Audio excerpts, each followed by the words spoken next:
మిగిలిన ఇండస్ట్రీలతో పోల్చితే మన దగ్గర టాప్ స్టార్స్ ఎక్కువ ఉండగా ఒకప్పటిలో క్రమం తప్పకుండా అందరూ సినిమాలు చేయడం లేదు. పాన్ ఇండియా రేంజ్ కి వెళ్లడంతో సినిమాలు ఆలస్యం అవుతూ ఉండగా ఎట్టకేలకు పొలిటిక్స్ లో పవన్ కళ్యాణ్ బిజీగా ఉండగా మిగిలిన టాప్ 5 హీరోల సోలో సినిమాలు ఏడాది గ్యాప్ లో ఆడియన్స్ ముందుకు వచ్చాయి. మరి ఈ సినిమాలతో మొదటి రోజు ఏ హీరో ఎలాంటి ఓపెనింగ్స్ ను అందుకున్నాడో తెలుసుకుందాం పదండి. వీడియోను చూసే ముందు చిన్న రిక్వెస్ట్ అండి, వీడియోను లైక్ చేసి మీ సపోర్ట్ ని తెలియజేయండి. మొదటిసారి మన ఛానల్ ను చూస్తున్నట్లయితే సబ్స్క్రైబ్ చేసుకుని పక్కనే ఉన్న బెల్ ఐకాన్ ని ఆన్ చేసుకోండి. ముందుగా లాస్ట్ ఇయర్ సంక్రాంతికి మహేష్ బాబు నటించిన గుంటూరు కారం రీజనల్ మూవీగా రిలీజ్ అయ్యి మిక్స్డ్ టాక్ ను సొంతం చేసుకున్నా కూడా మొదటి రోజున 52.03 కోట్ల రేంజ్ లో షేర్ ని 79.30 కోట్ల రేంజ్ లో గ్రాస్ ఓపెనింగ్స్ ను సొంతం చేసుకుని కుమ్మేశాడు. టాక్ వలన లాంగ్ రన్ అనుకున్న రేంజ్ లో రాలేదు. ఇక తర్వాత ఇయర్ మిడిల్ లో ప్రభాస్ నటించిన కల్కి 2898 AD మూవీతో యునానిమస్ పాజిటివ్ టాక్ ను సొంతం చేసుకోగా మొదటి రోజున ఏకంగా 96.16 కోట్ల రేంజ్ లో షేర్ ని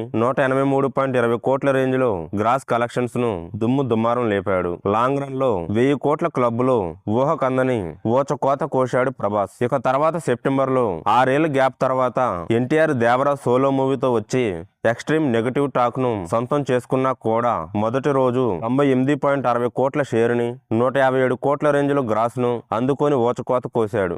మిక్స్డ్ టాక్ తో లాంగ్ రన్ లో బ్లాక్ బస్టర్ కొట్టి 450 కోట్లు సాధించాడు. ఇక్కడ కల్కికి దేవరాకి షేర్ అండ్ గ్రాస్ లో తేడా ఏంటని డౌట్ రావచ్చు. కల్కికి హిందీలో ఓవర్సీస్ లో ఎక్కువ వసూలు రావడంతో గ్రాస్ ఎక్కువ వచ్చింది. అదే టైంలో దేవరాకి తెలుగు రాష్ట్రాల్లో షేర్ ఎక్కువ రావడంతో షేర్ పరంగా దేవరా, గ్రాస్ పరంగా కల్కికి ఎక్కువ ఎడ్జ్ వచ్చింది. ఇక ఈ ఎండ్ లో India's most awaited sequel Pushpa 2తో అల్లు అర్జున్ అన్ని రికార్డుల వెండి తీసి బిగ్గెస్ట్ డే 1 రికార్డు కొట్టాడు. ఏకంగా 285.55 కోట్ల గ్రాస్ ను 160 కోట్ల రేంజ్ లో షేర్ తో ఎపిక్ రికార్డుల బీభత్సం సృష్టించి కెరియర్ లో అలాగే ఇండస్ట్రీలో రికార్డులు నమోదు చేశాడు. ఇక లేటెస్ట్ గా 6 ఏళ్ల గ్యాప్ తర్వాత సోలో హీరోగా రామ్ చరణ్ చేసిన గేమ్ చేంజర్ మూవీ పెద్దగా బజ్ లేకుండా రిలీజ్ అయ్యి మిక్స్డ్ టాక్ ను సొంతం చేసుకుని మొదటి రోజు మొత్తం మీద 56.42 కోట్ల షేర్ ని 92.25 కోట్ల రేంజ్ లో గ్రాస్ ను అందుకుంది. Poster collections national wide troll అవగా